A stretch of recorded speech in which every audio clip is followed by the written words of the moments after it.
பிரசன்னா ஆமாம், கொஞ்சம் கட்டி பெருசாகி இருக்கு. 8 மாதம் ஆகிடுச்சு. அவங்க கொஞ்சம் உடல் தேறி இருப்பாங்க. கூட்டிட்டு வந்துடு, ஆப்ரேஷன் பண்ணிடலாம். ரொம்ப சின்ன ஆப்ரேஷன் தான், பயப்பட தேவையில்லை. பிரசன்னா அவங்க கர்ப்பமாக இருக்காங்க.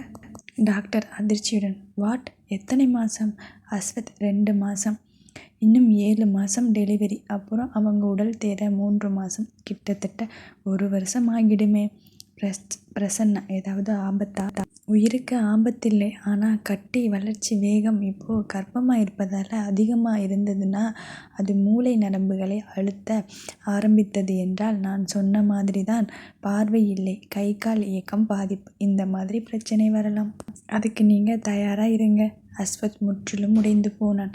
பிரசன்னா, என்னப்பா இப்படி பேசுகிற? வேற என்ன சொல்லட்டும்? முதல்ல 0.05 மில்லிமீட்டர் இருந்தது. ஆனால் இப்போ 3 மில்லிமீட்டர் வளர்ந்துருச்சு. ஆனால் இதனால் பாதிப்பு இப்போதைக்கு இல்லைனாலும் கவனமாக இருக்க சொல்லி அறிவுறுத்த வேண்டியது என்னுடைய பொறுப்பு. கொஞ்சம் டென்ஷன் ப்ரெஷர் இல்லாமல் இருந்ததென்றால் நல்ல ரிசல்ட் வர வாய்ப்பு இருக்குது. அஸ்வத் எழுந்து வெளியே சென்றான். வேதா ஒரு அறையில் தீவிரமாக வரைந்து கொண்டிருந்தார். அஸ்வத் அவள் அருகில் வந்து மெல்ல தலையை தடவி கொடுத்தான். வேதா வேலை செய்து கொண்டு நிமிராமல், என்ன தாத்தா? அஸ்வத், சும்மா. வேதா, சும்மானா? அஸ்வத் சும்மாதான் என்று அமைதியாக அவள் அருகில் அமர்ந்து கொண்டான். வேதா, வேலை இல்லையா? அஸ்வத், இருக்கு, ஆனால் மனசு இல்லை. வேதா, அப்போ கொஞ்ச நேரம் தூங்க வேண்டியது தானே? அஸ்வத், நீ தூங்கு. வேதா, விளையாடுறீங்களா? வேலை நேரத்தில் தூங்குறதா? முதலாளிக்கு தெரிஞ்சால் தூக்கிடுவார். அப்புறம் சாப்பாட்டுக்கு என்ன பண்ணட்டும்? அஸ்வத், வேதா, அஸ்வத், அஸ்வத் உனக்கு முன் வந்து நின்றால் என்ன செய்வே? வேதா பென்சிலை வைத்துவிட்டு கையை மூடிக்கொண்டு, டிசும் டிசும் 2 குத்து, கன்னத்தில் ஓங்கி அற, அப்படியே தலைமுடியை பிடிச்சி குலுக்கி குனிய வச்சு முதுகில் என்னோட முழங்கையால் ஒரே குத்து, சட்டையை கிழித்து அவனோட 2 கையை பிடிச்சி இப்படி ஒரு பிரட்டு, அப்படி ஒன்றுன்னு துவைச்சு அவனை மல்லாக்க படுக்க வைத்து என்னோட நகத்தால் அவனுடைய மார்பை ஒரே கிழித்து உள்ளே இருக்கும் இதயத்தை எடுத்து பதப்படுத்தி என்னுடைய கழுத்தில் டாலராக போட்டுக்குவேன். அஸ்வத் அவள் சொல்லுவதை ரசித்து கொண்டிருந்தான். நீ இப்படி செய்தால் அவன் செத்துட மாட்டானா? Veda, so what? எனக்கு அவன் மேலே அவ்வளவு ஆத்திரம் இருக்குது. ஆனாலும் அவனுடைய இதயம் என்னுடைய கழுத்தில் தானே இருக்குது. அஸ்வத், அவனை நீ மன்னிக்க அவன் என்ன பண்ணணும்? வேதா, அவனுடைய முட்டாள் மண்டைக்கு நல்லா தெரியும். அஸ்வத், நீ தான் முட்டாள்னு சொல்கிறாயே, அவனுக்கு புரியலைன்னா? வேதா, இப்போ உங்ககிட்ட சொன்னால் மட்டும் அவனுக்கு புரிஞ்சிடுமா? அஸ்வத், அது தெரியாது, ஆனால் எனக்கு புரியும் இல்லை. வேதா, தாத்தா, எங்கள் உறவு கொஞ்சம் குழப்பமானது. அதை தீர்த்துட்டு முறையாக என்னுடைய கழுத்தில் தாலி கட்டி நீ தான் என்னுடையவள்னு உரிமையாக தைரியமாக என்னுடைய கையை பிடிச்சிட்டு ஊர் சுற்றணும். அஸ்வத், அவனை அடித்து கொள்ளணும்னு நினைக்கிற, அப்புறம் இப்படி சொல்லுற? சரி, இதுக்கு பதில் சொல்லு. உன்னுடைய அஸ்வத் உன்னை தேடி வருவானா? வேதா அவனை பார்த்து, முட்டாளே, என்னுடைய பக்கத்தில் நீ இருக்க கேள்வி வேற என்று ஒற்றை சத்தத்தில் அவன் மேல் அவளுடைய நம்பிக்கையை அவனிடம் காட்டிவிட்டார். பிறகு வேண்டுமென்றே வரலைன்னா நானும் என்னுடைய குழந்தையும் அனாதையாக இருக்க வேண்டியது தான். அதை கேட்டு அஸ்வத்துக்கு அவளை அணைத்து கொண்டு வந்துட்டேன் என்று அவள் காதில் கத்த வேண்டும் போல இருந்தது. தன்னுடைய கையில் கொண்டு வந்த பொட்டலத்தை பிரித்து அவள் முன் நீட்டினான். வேதா, ஏதாவது சாப்பிடணும் போல இருந்தது. பாலாவை வாங்கிட்டு வர சொன்னேன், அதுக்குள்ளே நீங்களே கொடுத்துட்டீங்க என்று அவன் வாங்கி வந்த பாதாம் பருப்பை வாயில் போட்டான். அஸ்வத் எல்லாத்துக்கும் பாலா பாலா, அவனை என்ன பண்ணுறேன் பாரு என்று நினைத்து கொண்டு திரும்ப பாலா கை நிறைய தின்பண்டங்களுடன் அவள் அறையில் நுழைந்தான். பாலா அஸ்வத்தை முறைத்து கொண்டு சார் என்றான். அஸ்வத் பல்லை கடித்து கொண்டு வாங்க. பாலா அவன் வாங்கி வந்த பொருட்களை வேதா கையில் திணித்தான்.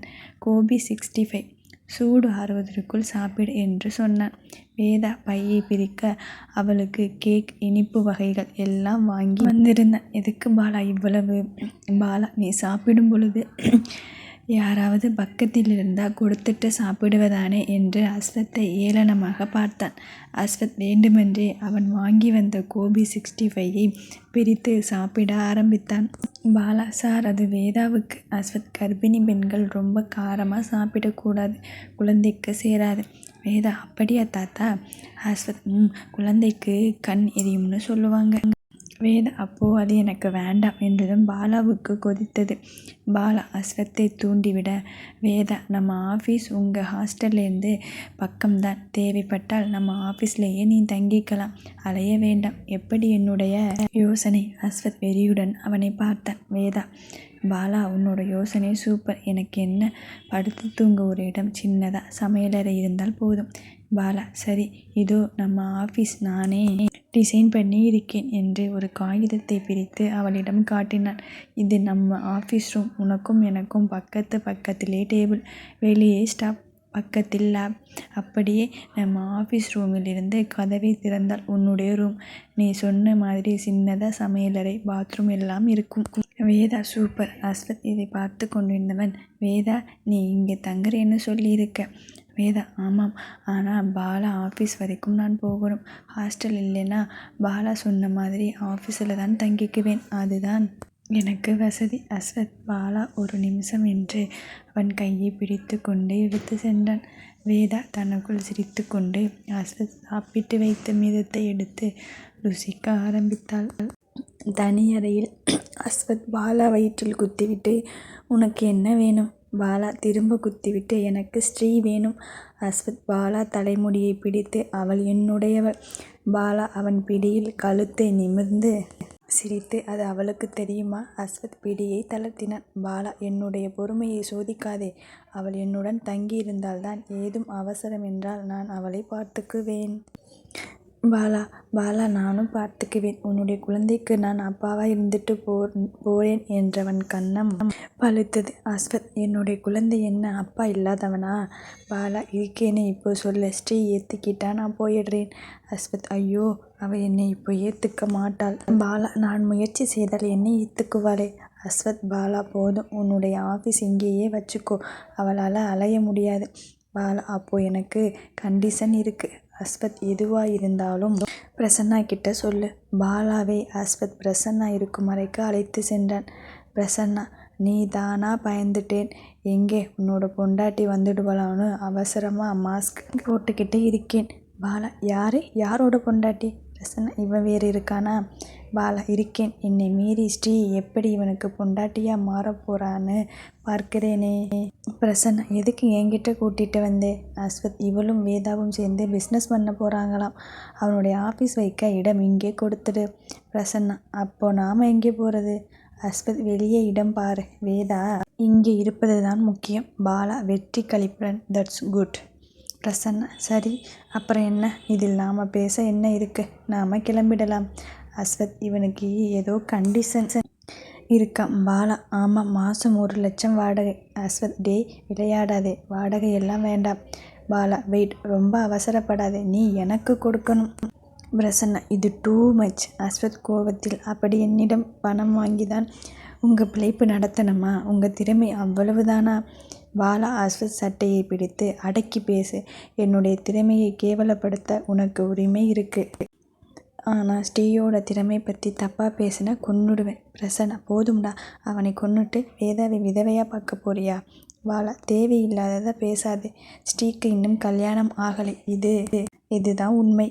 பாலா அஸ்வத்தை முடித்து கொண்டே, இல்லை, ஸ்ரீக்கு சம்பளம் நான் கொடுத்தா நீ ஏற்றுக்க மாட்ட. அதனால் உன்னுடைய பணத்தையே அவளுக்கு நான் சம்பளமாக கொடுத்துடுவேன்.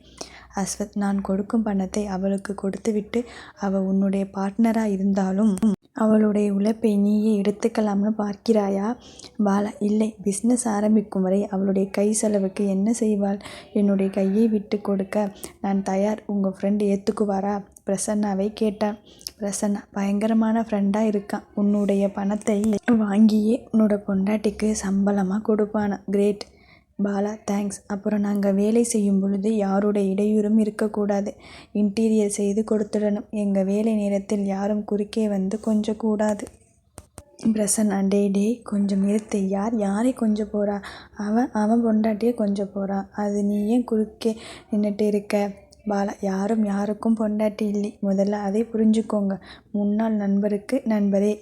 பிரசன்னா, சுத்தம் உங்கள் சண்டையில் என்னையே இழுக்கிறீங்க. நாங்கள் கிளம்பிடுறோம். நீங்கள் ஆஃபீஸ் வச்சு நடத்துங்க.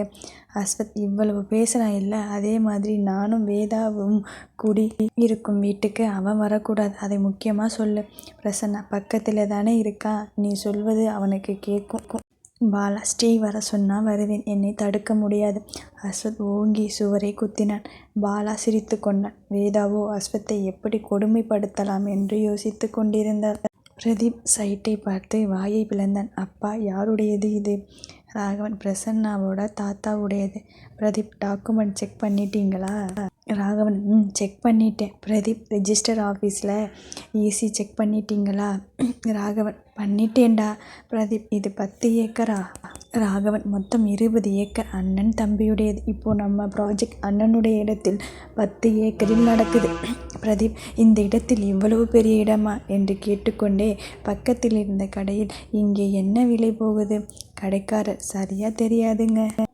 நான் வாடகைக்கு இருக்கேன். ஆனால் கேள்விப்பட்ட வரையில் சதுரடி 3000 முதல் 5000 போகும். பிரதீப் மனதில், இந்த மாதிரி ஒரு சொத்து சென்னையில் இருப்பதாக காயத்ரி டைரியில் குறிப்பு இருந்தது.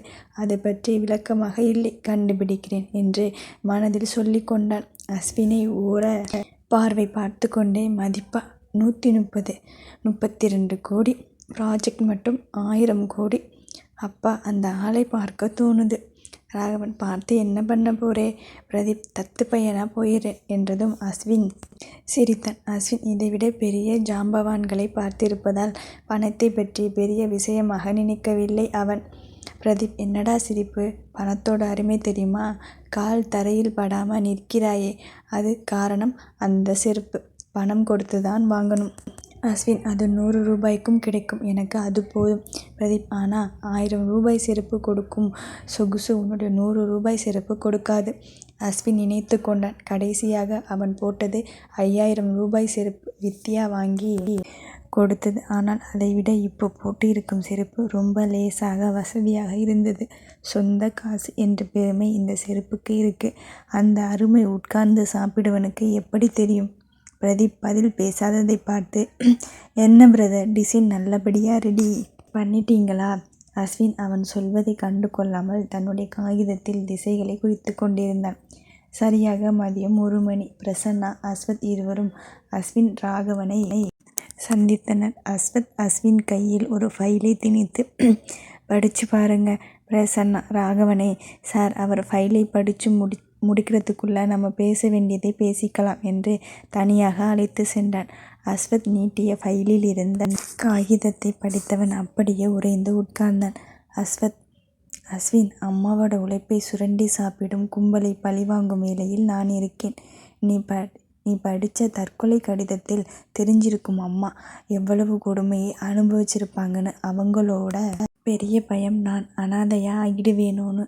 அஸ்வின், உனக்கு விபத்து நடந்திருப்பதா, நீ மனநிலை பாதிக்கப்பட்டிருப்பதா சொன்னது அஸ்வத். அந்த ஆள் சொன்னாரா? பாதி உண்மை பாதி போய். விபத்து ஏற்படுத்தியது அந்த ஆளோட மனைவி. தப்பிச்சு ஒரு நாடகம் போட்டு அந்த பொம்பளையை உள்ளே வச்சேன். அஸ்வின், ஐயோ, அது தெரியாமல் நான் கேஸ் வாபஸ் வாங்கி அவனை வெளியே எடுத்தாச்சே. அஸ்வத், ஒன்றும் பிரச்சனை இல்லை, பார்த்துக்கலாம் என்று அவர்களின் கொடூரமான மனங்களை பற்றி விவரங்களை சொன்னான். நீ பிரதீப் கிட்ட கொஞ்சம் ஜாக்கிரதையாக இருக்கணும். உன்னை அடித்ததும் அவனுடைய கெடுதல் லிஸ்டில் சேர்ந்துடுச்சு. அதுக்கும் சேர்த்து பழி வாங்குவேன். அஸ்வின், அதெல்லாம் எதுக்கு? நாம் அமைதியாக எங்காவது போயிடலாம். நான் அம்மா மட்டும் நிம்மதியாக இருக்கலாம். அஸ்வத் பெரிதாக சிரித்தான். விட்டுட்டு போயிட்டா காயத்ரி அம்மா ஒவ்வொரு நாளும் பட்ட துன்பத்துக்கு யார் கேள்வி கேட்பது? அஸ்வின், எனக்கு இதெல்லாம் பழக்கம் இல்லை. அவன் என்னை அடிக்கும் பொழுதே நான் செத்துடுவோன்னு பயம் வந்துடுச்சு.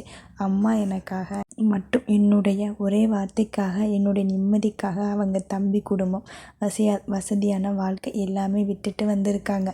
அவங்க கூட அவங்க கடைசி காலம் வரை நான் இருக்கணும். சாரி, நாம இருக்கணும். அஸ்வத், இருப்போம், பயப்படாதே. அஸ்வின், அந்த பிரதீப் வேற இங்கே வந்துட்டான். அஸ்வத் கொஞ்சம் அதிர்ந்து, எப்போ வந்தான்? அஸ்வின், கண்டிப்பாக எங்களுடன் வரவில்லை. ஆனால் எப்போ வந்தான்னு தெரியலை. அஸ்வத், நான் பார்த்துக்கிறேன், நீ கவலைப்படாதே. எப்பவும் போல இரு. இப்போதைக்கு அவன் உன்னை தொடர்ந்து வருவான். இல்லை, வேறு ஆட்களை போட்டு தொடருவான். சரஸ்வதி அம்மாவை பற்றி உண்மைகளை சேகரிக்க ஆரம்பித்திருப்பான். கோதண்டராமன் தாத்தா சொல்லியவரை அவனுக்கு காயத்ரி அம்மா தனிப்பட்ட முறையில் சொத்து சேர்த்து வைத்திருப்பதை பற்றி சந்தேகம் இருக்கு. அதனால சொத்துக்களை அவனுடைய பெயருக்கு மாற்றும் வரை நமக்கு இடைஞ்சல் கொடுத்துட்டே இருப்பான். இப்போ ப்ராஜெக்ட் நடக்கிற சைட் உன் பெயரிலும் என்னுடைய பெயரிலும் இருக்கு. ரிஜிஸ்டர் ஆஃபீஸில் நம்ம டாக்குமெண்ட் பற்றி தகவல் கேட்டால் பொய்யான தகவல் கொடுக்க சொல்லியிருக்கேன். ஆனால் நம்ம எதற்கும் ஜாக்கிரதையாக இருக்கணும். அஸ்வின், காயத்ரி அம்மா எப்படி இருப்பாங்க? அஸ்வின், அம்மா உன்கிட்ட தானே இருக்காங்க. என்ன இப்போ இருக்கிற அம்மாவுக்கு பாசம் மட்டும்தான் தெரியும். ஆனால் காயத்ரி அம்மாவுக்கு உலகத்தில் எல்லா கொடுமைகளும் தெரியும். அஸ்வின் அஸ்வத்தை கட்டி கொண்டான். அஸ்வத் தானும் அணைத்து கொண்டான். அஸ்வின், அம்மா கிட்ட உன்னை பற்றி சொல்லட்டுமா? அஸ்வத், காயத்ரி அம்மா தற்கொலை செய்துக்கிட்டு செத்துட்டாங்கன்னு அவங்களுக்கு தெரிஞ்சா அவங்களால தாங்க முடியாது. இப்போதான் ஹாஸ்பிட்டலில் இருந்துட்டு வந்தாங்க, அப்புறம் சொல்லிக்கலாம். அஸ்வின் ஆச்சரியத்துடன், அம்மா ஹாஸ்பிட்டலில் இருந்தது தெரியுமா? அஸ்வத் அஸ்வின் கன்னத்தை தட்டி சிரித்து கொண்டே, அஸ்வின் நீ பார்த்தியா? அஸ்வத், அஸ்வின், பில் கட்டியது நீயா? அஸ்வத், என்று ஃபோன் எடுத்து சரஸ்வதி குடியிருக்கும் அப்பார்ட்மெண்ட் முழுவதும் பாதுகாப்பு ஏற்பாடு செய்தான். அஸ்வின், நான் குடியிருக்கும் வீடு பற்றியும் தெரியுமா? அஸ்வத், அஸ்வின், உனக்கு எல்லாமே தெரியும். எனக்கு தான் ஒன்றுமே தெரியாது. அஸ்வத், அதனால தான் நீ இவ்வளவு காலம் நிம்மதியாக இருந்த. அஸ்வின், நிம்மதியாக இருந்தேன், ஆனால் இப்போ இல்லை. அஸ்வத், ஏண்டா அப்படி சொல்லற? அஸ்வின், அது ஒரு பெரிய கதை. விவரமாக இப்போ பேச முடியாது. அந்த ஆளுக்கு சந்தேகம் வந்துட போகுது. ராகவன் உங்கள் தாத்தா அஸ்வத்திடம் என்ன பேச போகிறார்? பிரசன்னா உங்கள் பையனுடைய திறமையை பற்றி தெரிஞ்சுக்க போகிறார். நம்ம பக்கத்தில் இருந்தால் இடையூறாக நினைப்பார். நாம் ஏதும் குறுக்கே பேசினால் அவருக்கு கோபம் வந்துடும். அதனால தான் உங்களை தனியாக கூட்டிகிட்டு வந்தேன். ராகவன், அஸ்வத் திறமை என்ன இருக்குது? எல்லாம் நான் தானே பார்த்துக்க போகிறேன். பிரசன்னா, என்ன சார் இப்படி பேசுகிறீங்க? ஒரு பொருள் வாங்க வெளிநாடு போகணும், அங்கே முன்ன பின்ன ஆகும். நீங்கள் வெளிநாடு போனால் திரும்பி வரும் வரை இங்கே வேலையை யார் பார்த்துக்குவாங்க? ராகவன், நான் பார்த்துக்குவேன். அவனை வெளிநாடு அனுப்புவேன். பிரசன்னா, அதுக்கு தான் அவனுடைய திறமையை மதிப்பீடு செய்துட்டு இருக்காரு. ராகவன், சார், அவனுடைய வாழ்நாள் முக்கால்வாசி வெளிநாட்டில் இருந்தவன். அவனுக்கு நேக்கு தெரியாதா சார்? பிரசன்னா, சார், அவனுக்கு தெரியுமான்னு எங்கள் தாத்தாவுக்கு தெரியணும். அதுதானே இப்போ பேச்சு. ராகவன் மேற்கொண்டு பேச முடியாமல் அமைதியானார். பிரசன்னா, வாங்க, தாத்தா கூப்பிடுறார் என்று ஃபோனை பார்த்து கொண்டே சொன்னான். ராகவன், பிரசன்னா இருவரும் எழுந்து அவர்கள் இருந்த திசை நோக்கி போக அஸ்வத் அஸ்வின் கையில் இருந்த ஃபைலை வாங்கி கொண்டான்.